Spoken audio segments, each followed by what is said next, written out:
isio beio rhywun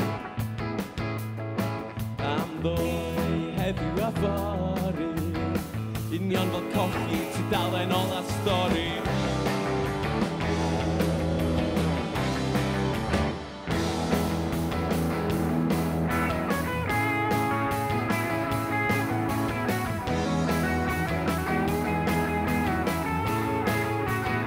Dwi'n trio cyffur ar rhyw, chos fedrai'n beio rhywun am ddwy heddiw a fory, a drodd yn weddi drwy nicotine a coffi.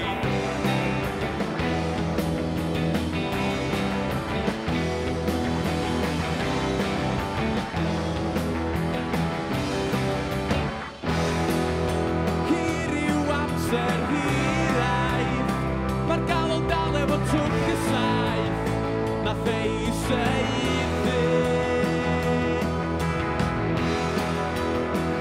Cochi a wen cochi chwaith, mae'r dwylo'n ar anhogi saith mwyn seithi.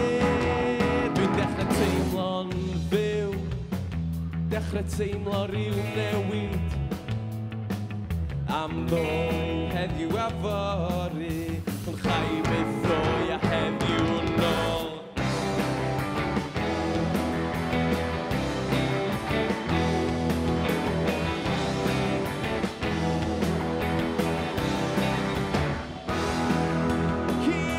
Amser hiraidd, mae'r galon dal efo twc y saith, nath ei seithi. Cochi a wen cochi chwaith, mae'r dwylo'n ar anhogi saith mwyn seithi. Dyma ni mynd ma'r sbi!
Cochi a wen cochi chwaith, mae'r dwylo'n ar